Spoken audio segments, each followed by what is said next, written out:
Good morning, ladies and gentlemen. Welcome to my new video. Today's video I'm going to be talking about what's been happening in China and also North Korean escalations with South Korea. So without further ado, let's get on with the show. Don't forget to like, share, subscribe. You know the drill, guys. So China has decided to blockade Taiwan, and this is just an exercise, by the way.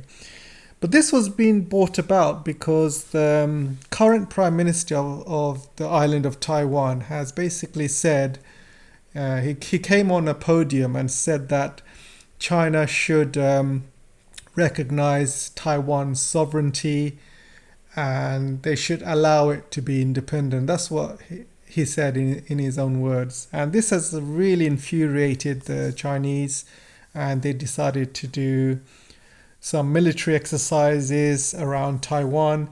But this is not really a military exercise. This is mainly like a test blockade of Taiwan. And they are letting the Taiwanese know that any sort of separation talk or independence talk, China will blockade the island. They're not going to invade, by the way. They can simply blockade the island, not allow any shipments to come in or out.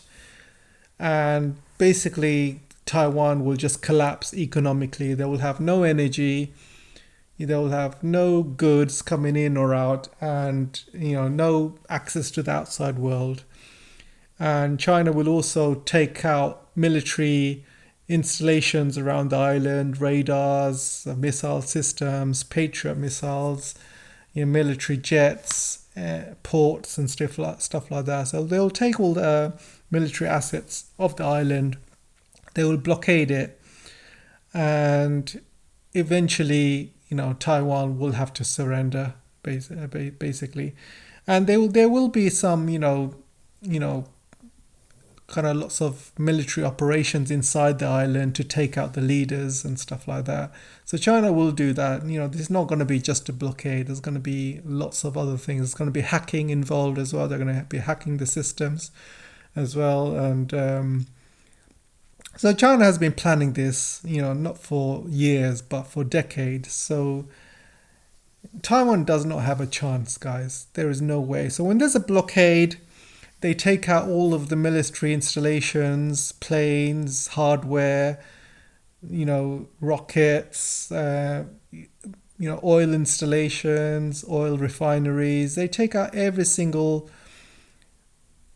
thing that Taiwan needs to fight back. And if they can't, they cannot replenish, because how are they going to replenish? It has to come from United States, right? So the United States is not going to get involved in a war over Taiwan with China, guys. I mean, look at United States right now. They are heavily invested in Ukraine, heavily invested in the Middle East. They are ready to have a war with Iran. This could happen any moment. They are not ready to have another war with China, not in a million years. I mean, people that are saying, oh, there's going to be a war with China, they're talking out of their backside, because there is never going to be a war with China. America has way, way too much to lose to fight with China. And it's a war that they cannot win. And America's not going to come to Taiwan's rescue. And the people in the island are going to find out very quickly that America has promised them lots, then turned its back. Same way they've turned their backs in Afghanistan, in Iraq. They've turned their backs in Ukraine now. And the Taiwanese people are going to realize that the Americans have turned their backs on them. And the Taiwanese will basically give up and say, you know what, let's reunify with China, because America's turned our backs. And we've got nothing left, so we might as well surrender and, reunify with China. That's what's going to happen. All of these other countries, puppet states like Japan, Philippines. I mean, Philippines doesn't really have an army, guys. I mean, there's a big American army contingent in Philippines. Basically they're running the show in the Philippines. They don't really have much of an army in Philippines. There's not much Philippines can do.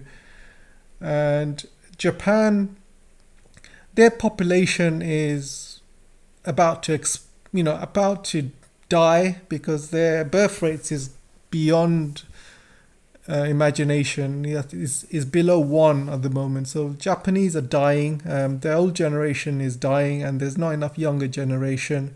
They do not want another war, which is going to wipe out another generation in Japan.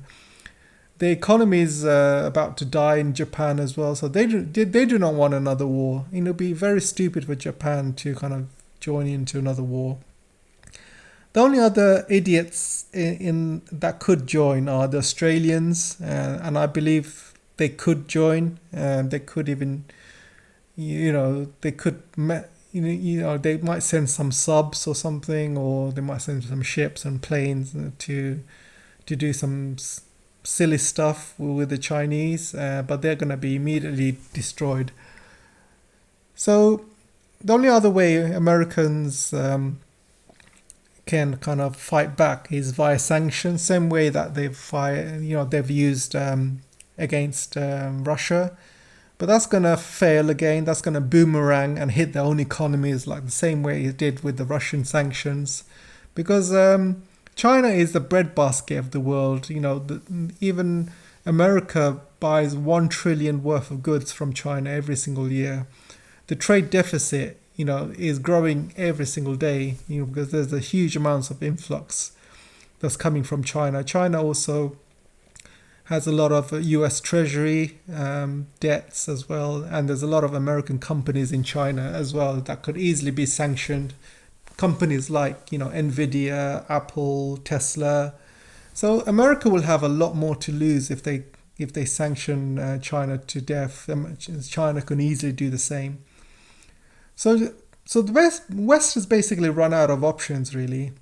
If China wanted to reunify, they could do it right now, but they're trying to do it peacefully. This is doing a blockade military exercise is just a way of them showing what they can do. So it would be wise for the people of Taiwan just to kind of reunify with China as soon as possible, because the Americans are not going to be there. Then they're just using the people of Taiwan, using them as lambs, slaughtering lambs, same way that they've used in Ukraine. So it'd be much easier for this reunification to happen sooner rather than later. And the Americans are way too busy in the Middle East, and they are ready to have a major war with Iran any day as we speak, all for Israel, by the way. And things are not looking good for Taiwan. I think if I was them, I would basically beg for forgiveness with China and start to reunify. So let's go to the next story. The Europeans have already kind of they're a bunch of vassal states. Germany is falling deep into recession right now. So is the rest of Europe. Places like Italy, Spain, they're deep in recession. France even, and even the UK.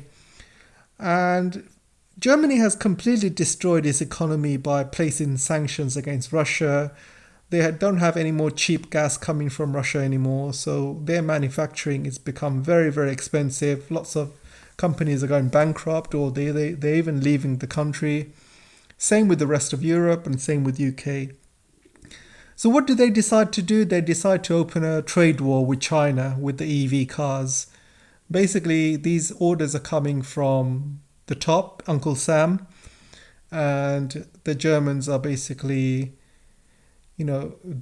doing whatever their master asked of them.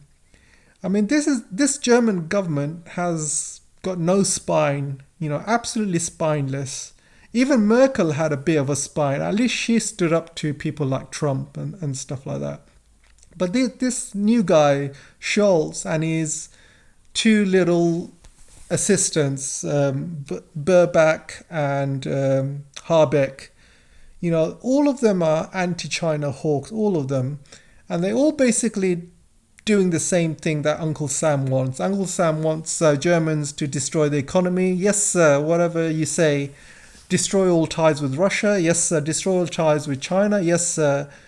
Say, support Israel. Yes, sir. Whatever you say, sir. Whatever they want them to do, they will do. And Germany has absolutely destroyed its reputation and its economy by following the United States orders. And I must say, this is all German people's faults, because German people are the ones that voted for this guy. And I do not see Germans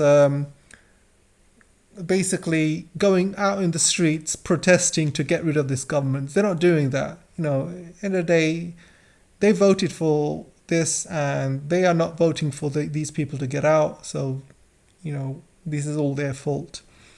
So they might wait until the next German government to come in, but I don't see any difference, to be honest. I don't see whoever comes in next. I don't see anything changes. So yeah, the Europeans have basically placed these tariffs on China. These ridiculous tariff charges, not 100%, but I think 57% or something. Still high. China will fight back. China fights back. They don't do it immediately. It's not like China do not do it immediately. They think about what they're going to do before they do it. So they're already kind of been put barley and other shipments from Europe on notice, and they're going to look at everything that Europe does with China, and they're going to hit where it hurts. And it really is double standards by Europe, guys. Double standards, because here you have Europe a few years ago saying China is the biggest polluter, climate change is the biggest danger to this world. And you had Ursula saying, oh, China is the biggest polluter, blah, blah, blah. And here you have China trying to do something good for the environment, selling EV cars to the world, reduce pollution. But no, they don't want that. They're going to put these tariffs and sanctions in place. Absolutely doesn't make any sense whatsoever. So it's crazy, guys, crazy. So let's go to North Korea. North Korea has been sending troops to fight alongside the Russians in Ukraine. And the Ukrainians are absolutely panicking. You had Zelensky saying, oh, he's found some North Korean soldiers in the battlefield. They're fighting Ukrainian soldiers. And they're also using North Korean weapons, missiles, mortars, and things like that.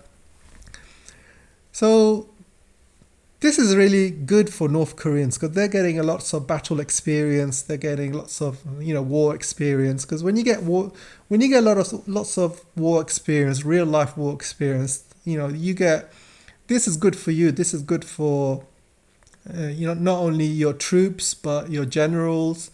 And this prepares you for any future wars with South Korea and things like that.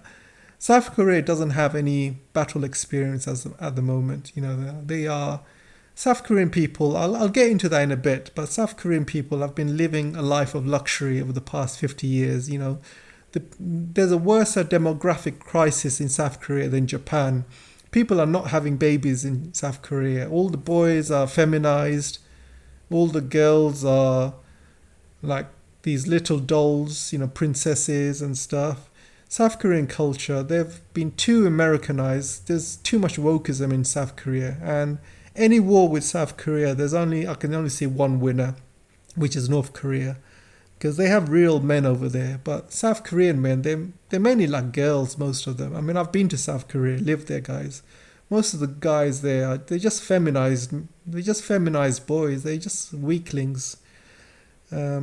So Ukraine is at the moment is absolutely losing, is collapsing, and Russia is not going to forget this. By the way, they are going to help North Korea with more technology and help them develop their military, and also they've signed a deal.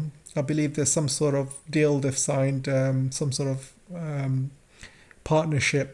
That if one country gets attacked, another will get involved. So that's some sort of military alliance. I believe they've signed that. I don't know the full details, but I believe that's been signed very recently. So South Korea is very worried at the moment because they think that North Korea could attack South Korea very soon. And they're saying that North Korea is starting to blow up roads which link North and South Korea together. And they said that they are pointing lots of artillery and mortars towards Seoul. They've never done that before in the last 50 years, but they've started to do that. And North Korea is saying they're doing this because South Korea has been flying drones over its territory. So this could escalate as well. And but if it does escalate, South Korea is toast. And North Koreans know that because South Korea, there is no way South Korea can win in a war with North Korea. It's impossible, absolutely impossible. Number one, South Koreans, like I said, are a bunch of weaklings. They're men and women. They're basically this new generation, Gen Z woke. They're all kind of into the K-pops and computer games. And men are just very feminized. Women are, basically a bunch of princesses, and they will never be able to kind of last in a war with North Korea. Yeah, they do have better technology. They have better, they have airplanes and better technical weapons, but North Korea has got nukes end of the day. Any country that has nukes, they will always have an advantage. Always. And this technology is not going to last very, very far because when North Korea starts firing all these artillery and missiles, all over Seoul and all of these army bases all across South Korea, these technology and stuff is not going to really help much. They will overwhelm any defense, and Seoul will be destroyed in minutes, the amount of missiles that North Korea can fire. And also, America won't be able to help because America's busy with the Middle East, Ukraine, and now, he's also kind of busy with the Taiwanese issue as well. So, and America, to help South Korea, they're going to have to go all the way from America through the seas to help South Korea. But guess what? South Korea is surrounded by China and Russia, and their Russian subs and Chinese subs are not going to allow America to join the war. Not in 100 years. So again, America is stuck. They cannot help South Korea. So South Korea will basically, it will be left on its own. Japan is not going to help South Korea. They have been enemies for years. They are not going to help South Korea. So South Korea, again, is going to be on its own. If North Korea has any trouble with the war, there's always China that's going to help and Russia that's going to help. So it's impossible for North Korea to lose. So yeah, it's not going to work. And by the way, North Korea becoming a nuke power is all George Bush's fault, by the way. George Bush at the time, the guy who went into Iraq, had a chance to strike peace with North Korea. At that time, North Korea was only beginning its nuclear program, and there was a guy called Bolton who was I can't remember what position he was, but he was a very hawkish guy at the time. And he had a chance to make peace with North Korea and give North Korea sanctioned relief. And in that, and also North Korea, what he would have done, he would have paused or dismantled its nuclear program. But the Americans did not want it or did not agree to it. And they placed all these sanctions on North Korea. And North Korea basically started their nuclear program after that. So it's all George Bush's fault, and they've been building up their nuclear arsenal ever since. So again, it just shows America doesn't really want peace. They just push for war and stuff. They escalate things. Like they've escalated things in Ukraine, in Middle East. They do not look for de-escalation. They do not want peace. They do not want de-escalation. They want escalation because it makes them money. The military-industrial complex, makes them a lot of money. So that's all for today, guys. Don't forget to like and share, and I'll see you soon. Take care for now.